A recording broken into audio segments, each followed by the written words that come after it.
اب صلی اللہ علیہ وسلم کی پیدائش عام الفیل میں ہوئی، یعنی وہ سال جس میں ابرہہ حبشی نے خانہ کعبہ پر حملہ کیا تھا اور اللہ تعالیٰ نے ابابیل کے ذریعے اس کے لشکر کو ہلاک کیا۔ تاریخ 12 ربیع الاول پیر کے دن۔ جگہ مکہ مکرمہ، محلہ بنی ہاشم۔ آپ کے والد کا نام عبداللہ بن عبد المطلب تھا، والدہ کا نام آمنہ بنت وہب تھا۔ اب قریش کے معزز خاندان بنی ہاشم سے تعلق رکھتے تھے۔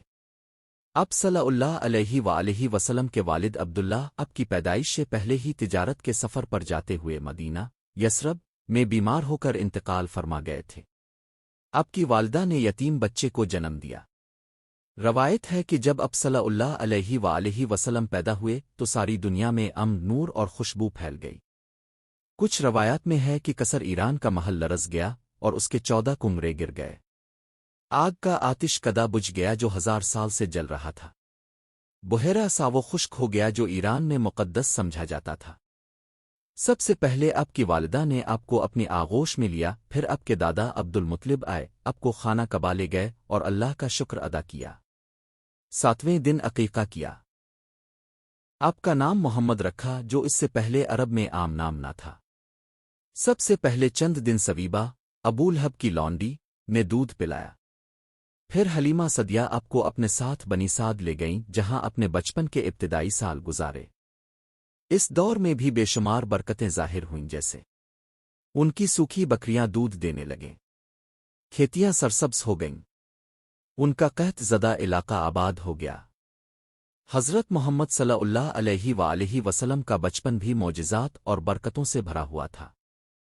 جب حلیمہ سعدیہ دودھ پلاتی عورتوں کے قافلے کے ساتھ مکہ آئیں تو ان کی کمزور اونٹنی اور سوکھا ہوا جسم دیکھ کر کسی نے ان کی طرف توجہ نہ دی۔ سب نے مالدار بچوں کو لیا، مگر حضرت محمد صلی اللہ علیہ وسلم یتیم تھے، اس لیے کوئی نہ لے رہا تھا۔ آخر حلیمہ سعدیہ نے کہا، میں اس بچے کو لے لیتی ہوں، شاید اللہ برکت دے دے۔ جب وہ اب صلی اللہ علیہ وسلم کو لے کر واپس جانے لگے تو ان کی کمزور اونٹنی سب اونٹنیوں سے آگے دوڑنے لگی۔ راستے میں شوہر نے کہا، حلیمہ، یہ بچہ بڑی برکت والا ہے۔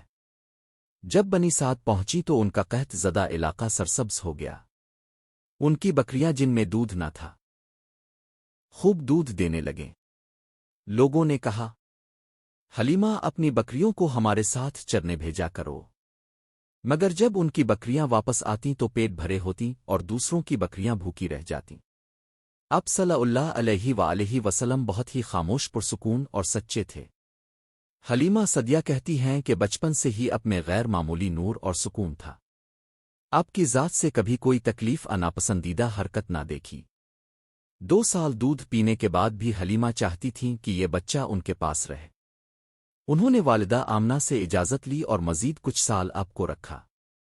اسی دوران واقعہ شق صدر پیش آیا جب 2 فرشتوں نے آ کر آپ کا سینہ چاک کیا، دل نکال کر دھویا اور دوبارہ رکھا۔ حلیمہ سعدیہ گھبرا گئیں اور فوراً آپ کو مکہ واپس لے آئیں۔ جب حضرت محمد صلی اللہ علیہ وسلم پر وحی نازل ہوئی تو سب سے پہلے اپنے قریب ترین لوگوں کو اسلام کی دعوت دی۔